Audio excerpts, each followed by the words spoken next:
America की Venezuela पर हमले को लेकर संयुक्त राष्ट्र सुरक्षा परिषद की इमरजेंसी बैठक हुई।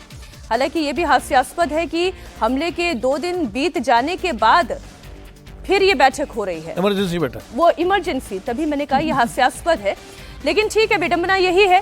इसमें रूस और चीन ने अमेरिका और ट्रंप को जबरदस्त निशाने पर लिया। यूएनएससी की बैठक में रूस के प्रतिनिधि ने कहा कि ट्रंप ने वेनेजुएला में जो किया वो यूनाइटेड नेशन चार्टर का उल्लंघन है। साथ ही रूस ने मादुरो और उनकी पत्नी को भी तुरंत रिहा करने की मांग की। चीन की तरफ से कहा गया कि अमेरिका धमकी, जबरदस्ती की नीति छोड़े और गैर हस्तक्षेप के सिद्धांतों पर देशों के साथ रिश्ते बनाए। ट्रंप और अमेरिका खुद को संयुक्त राष्ट्र से ऊपर मानते हैं। और ये मैं क्यों कह रही हूं, जरा आप ये समझिए। आप एक बयान सुनेंगे और फिर आपको ये लगेगा कि ये तो शुद्ध दादागिरी है जो इस वक्त अमेरिका कर रहा है। मादुरो के विषय पर जब मार्को रूबियो से पूछा गया कि यूनाइटेड नेशन सिक्योरिटी काउंसिल की बैठक हो रही है, यूएनएससी में चर्चा हो रही है, तो मार्को रूबियो क्या कहते हैं, आप उनका जवाब सुनिए। Venezuela is not involved in the drug trade because the UN says they're not involved in the UN. I don't care what the UN says. The UN doesn't know what they're talking about. So number one, let there be no doubt, Nicolas Maduro is an indicted drug trafficker in the United States, and he's a fugitive of American justice. I don't care. मुझे कोई फर्क नहीं पड़ता। I don't care, मुझे कोई फर्क नहीं पड़ता। विनोद जी, ये तो स्टैंड है मार्को रूबियो का, ये अमेरिका का स्टैंड है। अमेरिका का स्टैंड ऐसा है कि पहले अमेरिका यूनाइटेड नेशन का इस्तेमाल करके अपने इरादे पूरे करता था जी।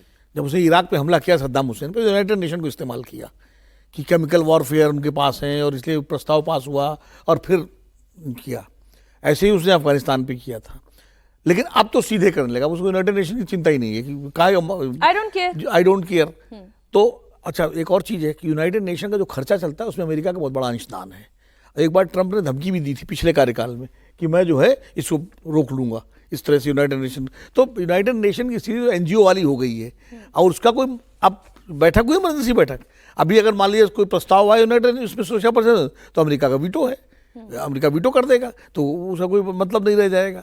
बेसिक चीज़ ये है कि जो पेट्रो डॉलर की जो वर्चस्व है अमेरिका उसको खोना नहीं चाहता है।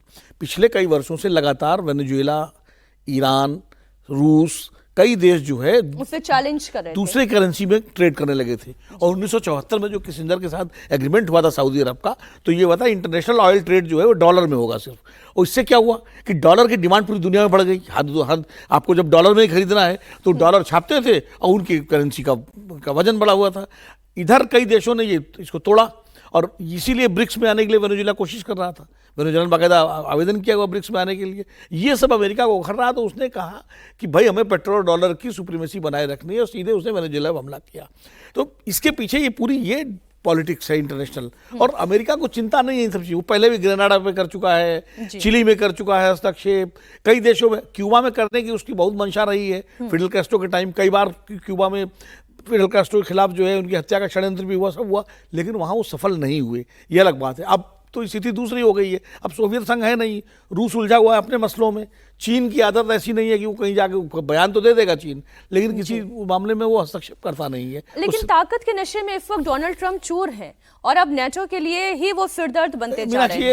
एक बड़ी लाइटर नोट में कल ओवैसी का बयान में सुन रहा था, जो अभी आपने कहा ना कि वो तो मोदी जी को कह रहे थे कि आप उठा के ले आइए हाफिज सईद को और उनको उठा के ले आइए, मसूद अजहर को, जैसे मादुरो को उठा लाए हैं। तो हमारे देश में भी तरह तरह की बयानबाजी हो रही है इसको लेकर। वो तो बीएमसी इलेक्शन के लिए ले गए थे। मसला बीएमसी इलेक्शन का था। उनको बांग्लादेश भी याद आया, शेख हसीना भी याद आई। ले आने में तो हर्ज नहीं है, अगर ताकत हो तो ले ही आना चाहिए। इस समय की दुनिया फिर वही अमेरिका है सर, फिर अमेरिका है, फिर वो कहेगा कि ये गलत हो रहा है।